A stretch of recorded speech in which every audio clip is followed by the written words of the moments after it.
Alright, so in today's video, we'll be ranking all the controllers from the NES to modern day controllers, and let's get into it. Like I said in the intro of this video, I'm ranking the NES to modern day controllers. So let's go ahead and cut over to the actual video. We were doing this live on Twitch. Follow the link down in the description if you guys want to follow that, and maybe you guys can catch this live next time, and let's get to it. Alright, so we have all the controllers here.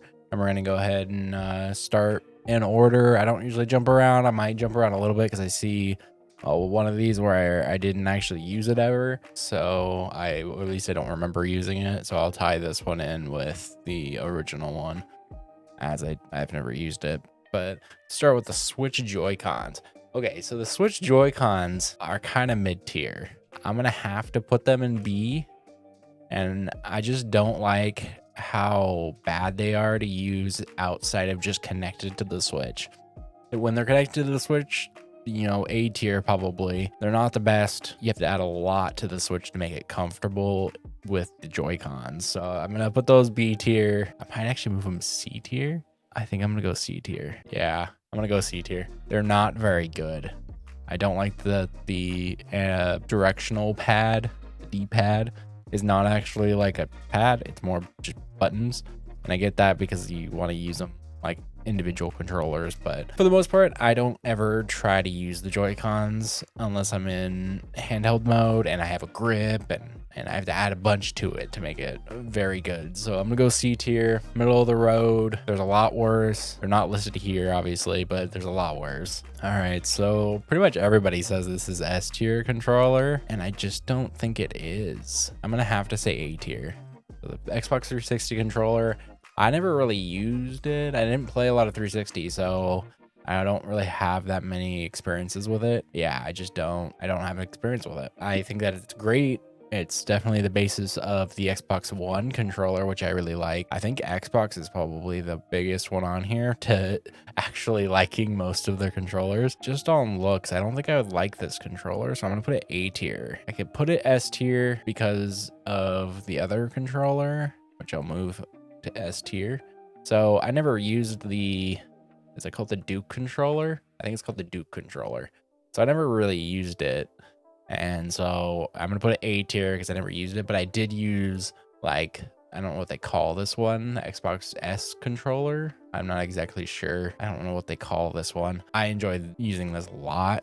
I don't like that it's wired, but for some of these other ones, I like this one more. So I'm definitely putting it S tier. Now, SNES, I want to say that's A tier. SNES, I'm gonna put it S tier because I like it more than the NES controller. I think it's probably the best for this style, like dog bone or like just simplistic controller without joysticks. So I'm gonna definitely put that at S tier for the SNES. Nice. I didn't even. That's great. All right. So we got the PS4 controller, the DualShock 4.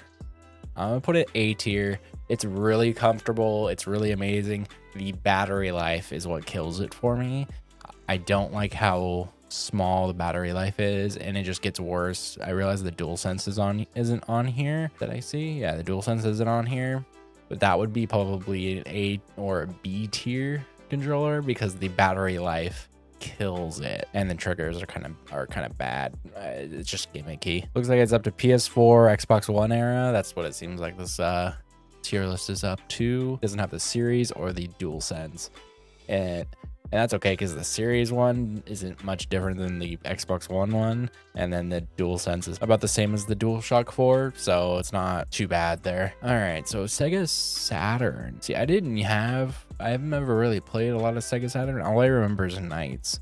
I'm gonna put this B tier, as if I remember right, same thing with the Genesis controller. These both are kind of weirdly shaped, and they hurt my hands after a while. It's just not very comfortable. All right, so we're at where I probably would say that is my hot take, the Wii U gamepad. I think it's an A tier. As a controller, I think this is an A tier. I liked it a lot. I don't like how Nintendo used it, like with the Star Fox Assault, whatever it is on the Wii U. that Starbucks game is not very good because you have to use both screens and you have to move the whole thing around. But like when you use it as a map, kind of like the DS where the bottom screen was always the map, I like that. I like that little interactivity of that. Maybe if you could, you know, put waypoints or something on the map, that'd be really cool. I don't think they used it the right way. This would be S tier if they used it better. But for right now, I think A tier is appropriate for the Wii U gamepad. Yeah, the Wii U didn't sell well. That's probably one of my hot takes here is I like the Wii U gamepad. All right, so this looks like the DualShock, the original DualShock, I think is what it's called, because the PlayStation 2 one is the DualShock 2.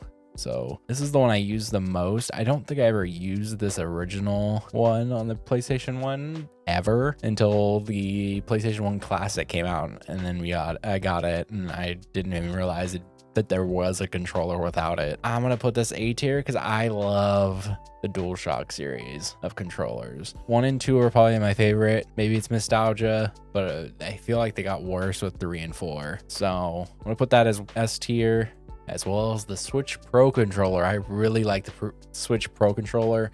It does a lot of features with a great battery life. I never had an issue with the different joysticks. So like I'm putting different ones on here for PlayStation DualShock and then the Xbox and Switch controller. All you know, they have either diagonal sticks or parallel sticks, or if you want to call it next, you know, side-by-side sticks, whatever. I never had an issue with using any of them. I just have more issues with like how they feel or battery life. As soon as you put a battery in the controller, it's got to be good battery life. Otherwise, I just want it wired. Pretty much my feeling. So the Switch Pro controller does amazing at that. Has a really good battery life. Not much complaints on that one. I'm going to put this, I don't even know what it's called.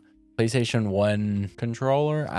Let me know down in the comments or on the YouTube video what the controller name is. I actually don't know. This original PlayStation 1 controller is what I'll call it for now. B tier, it sets a great momentum to the DualSense, as well as it just iterates on top of the SNES or other controllers of the time to just make a very nice handled controller. I just liked the, you know, dual analog sticks type of thing way better. This is the DualSense, not DualSense. Keep saying DualSense. DualShock 2 for the PlayStation 2, and it's an S tier. I really like this. It has most of the same feeling as the DualShock 1. I don't know why I keep saying DualSense. DualShock 1 and 2 were pretty much the same. I don't know what they changed with it. Let me know what the differences are if you know what they are. Then we got the GameCube controller. I mean, I already have the other 2 of the generation up here. I'm gonna put the GameCube one on up here. Like, there's not a lot that you can do to make a bad controller. I feel like it might just be my nostalgia of loving each of these consoles, but some of these controllers were really bad, at least the ones I've had of it. Maybe it's because I'm buying not first party ones, as I don't think I've ever owned a first party 360 controller. I actually don't know, but I'm not 100% sure on that one. That might be one of the reasons I don't like it as much, and maybe giving a first party one a try might help there. So we got the NES controller. I'll put this A tier because it started the trend and, you know, started the standardizing of controllers. I think it's A tier. I think the only problem is the corners. So if you can get like a rounded one or customized one, maybe, you know, third-party ones are pretty nice. The ones I've noticed. So there's definitely different ways you can get this controller, but I think that overall there's not a lot of ways you can go wrong with that controller. So the 64 controller, I'm gonna put it A tier because it's funky where you have to hold it in 2 positions depending on what game you're playing. But other than that, it's really good. I don't like the joystick sometimes, especially when they broke. They were annoying. So most of the time it's really good and you can play a lot of games with it. I didn't play a lot of the like Mario Party, which I heard is really bad for your palms and stuff when you're actually trying to turn it. But I think for the most part, that's a great controller. I think they could have done a little bit better positioning of things to make it so you don't have to move your hands. But yeah, I think that's a pretty good position for it. All right, so see, I don't have a lot of experience with the Dreamcast, so I'm sorry, but I don't have a lot of experience with it. I think that maybe if I use it a little bit, maybe play some games on the Dreamcast, I might put it a little higher. I could say it's in between the A and B, but I'll put it in B because I think some of these are better. But I do like how the joystick feels. It's weird positioning for things, as well as the cord being on the bottom. And there's a lot of things here that they could have fixed. I get it that the VMU needed to be there, but they could have switched the VMU to be the bottom and put the cord in the top, and I would have been happy. But that's what it is. And so let's continue on with the Wii controller with nunchuck. I kind of don't know where to put this, because if you take the nunchuck away, it would be lower for me. But I do like the aspect of holding, separate controllers. It's very comfortable. So I think that because it has the nunchuck, I'm going to put it at A, because it did motion control, probably the best of any console. Not the best, I guess it's not really a good motion tracking. It's not the worst. It's mostly, it just felt nice to play. And I don't think that they overcomplicated it, and they don't break often. Battery life is amazing. I know that you have to put batteries in it, but still, the battery life is amazing, where you had to actually pay, buy batteries. So whereas some of the other controllers on here, you have to buy batteries, and they don't last as long. So I think this is the PS3. I don't know if that's a DualShock. I think it is, but I think they're just lumping them all together. So I'm going to put this in A. I think the DualSense 3 was really good. The 6-axis controllers that I've had are not. The 6-axis controllers that I've had have felt very bad and are very cheap feeling, whereas the DualSense ones felt a little bit more premium. I don't know what they were doing. Maybe it was just because it was cheaper later on in the console's life, or what. But I do know that it started with 6-axis because they were in lawsuits, I believe, and then they moved to the DualSense 3, so that might be why. It was just cheaper at that point, or they could put more money into the controller because they weren't losing as much money. I'm not exactly sure. If they didn't feel weightless, I would put them up higher. Probably S, but because it just feels kind of cheap, I'm putting it in A. And I think they could have done a little bit better with integrating on the controller, where they actually added something with the PS4 with the DualSense 4 with the touchpad on the front, and I feel like the triggers are a little bit better. D-pad might have been a little bit better. I do like the surface of the DualShock 4 more too, where the dome ones I'm okay with, but I feel like they slip a little bit more. All right, we're in the last one with the Xbox One controller, and I think the Elites are really fun, really good. I really like the Elites. Do I put those together? I probably do, since they are that generation. And then PlayStation just finally got the DualSense Edge for their Elite status one. So I think I'm gonna put this in S. Yeah, I'm gonna put it in S. I really like them. I felt like how the feel of the controller, as well as I don't really care if it has a rechargeable battery or if it has AA's that much.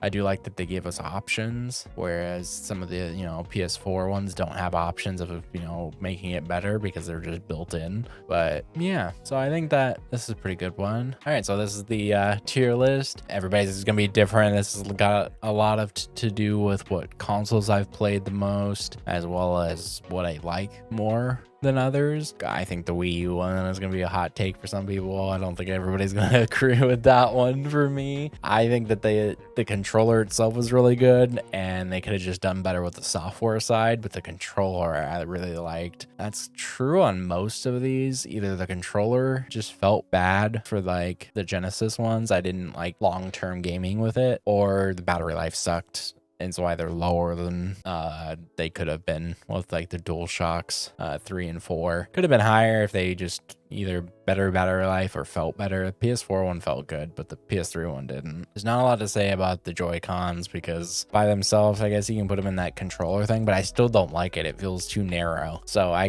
think that they compromised on the feel and the usability of the controllers together by wanting it to be used, you know, just one side left or right by itself. All right, so that was the video of us ranking all the controllers from NES to modern. And let us know in the comments what you guys think about this video, as well as what you guys think about each controller, where you guys would have put them in, you know, order. And before we get out of here, like this video if you liked it, dislike if you don't, hit the subscribe button and the turn bell notification on so you get notified when we upload new videos, as well as follow us on Twitch, as we're going to start doing more of these live videos where they get reposted on YouTube and you guys can be a part of the chat while we actually do this. And we also play other games and stuff on Twitch a lot as well. So looking forward to seeing you guys live, as well as a bunch of other social media down there, to Patreon, to Twitter, to merch, and a bunch of other stuff down there. And so go check out the description for all of that. And thank you guys for watching. I'll see you guys in the next one.